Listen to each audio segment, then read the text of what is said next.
अंतर्गत धर्मयुक्त भोगों का भोग भोगते हुए, नाम जप करते हुए अपने जीवन को व्यतीत करोगे तो तुम्हारे सारे पाप नष्ट हो जाएंगे।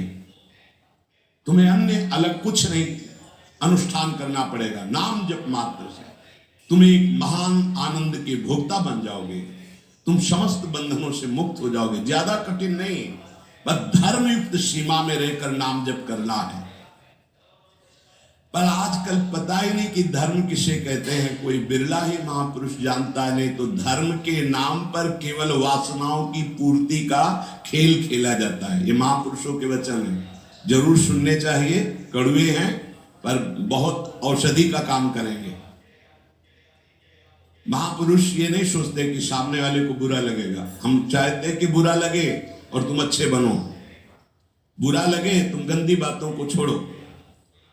आज धर्म के नाम पर अपनी वासनाओं की पूर्ति का ढोंग किया जाता है, दंभ किया जाता है। कुछ बिरले ऐसे महापुरुष जन हैं जो धर्म को जानते हो, धर्म पर चलते, धर्म के लिए प्राण बलिदान किया जाता है।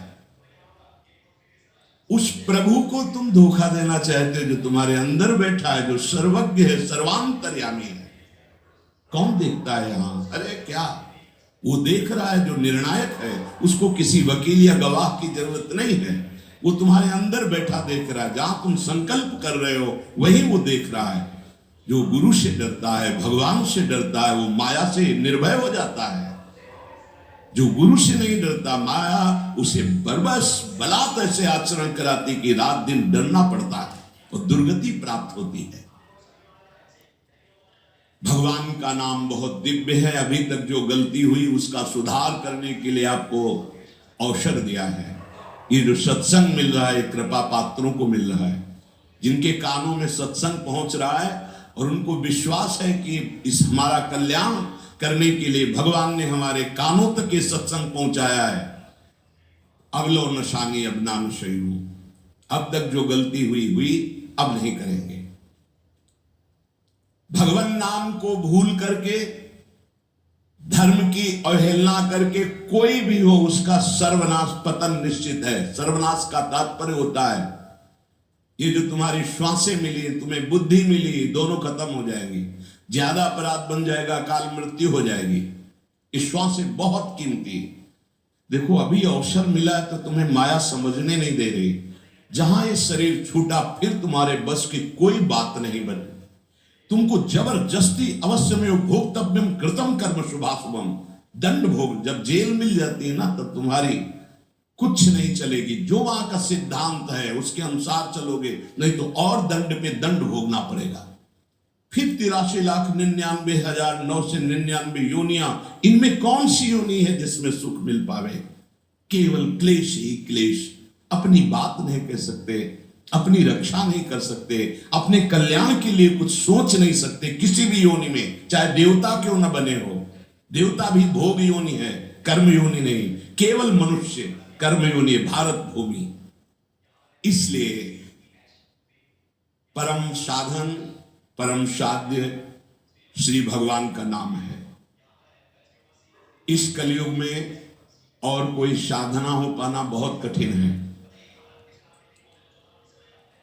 जो साधन के सूत्र बताए गए हैं उन पे स्थित हो पाना, जैसे अष्टांग योग, अब 3 घंटे बिना हिले डुले पद्मासन सिद्धासन में बैठते हैं, आज भी हैं, पर बहुत कम।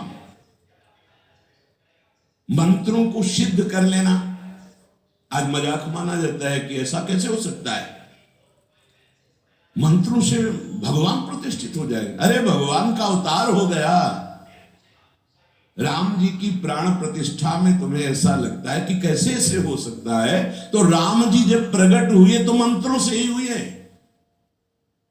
एक ब्रह्म ऋषि का नाम श्रृंगी ऋषि, उनको बुलाया गया, मंत्रानुष्ठान करके पुत्रेष्टि यज्ञ की और मंत्र से अभिषिक्त उस खीर को पवाया गया, महाराज दशरथ जी को दिया गया।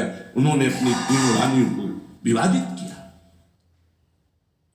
श्री कौशल्यादि से परब्रह्म परमात्मा स्वरूप भगवान राम प्रकट हुए।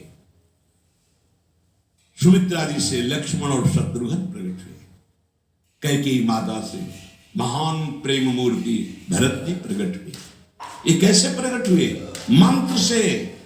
पुत्रष्टि यज्ञ श्रृंगी ऋषि ने करवाई, वशिष्ठ जी साक्षी, दशरथ जी यजमान, भगवान का अवतार हो गया। तो भगवान के लिए प्राण प्रतिष्ठा में भगवान पधारे, कोई आश्चर्य की बात? अरे भगवान का अवतार मंत्र से हो गया। आज भी हो रहा है मंत्र से अवतार। हृदयों में गुरु प्रदत्त मंत्र के द्वारा भगवान को हृदय में प्रकाशित कर लिया, उसी को सिद्ध महापुरुष कहते हैं।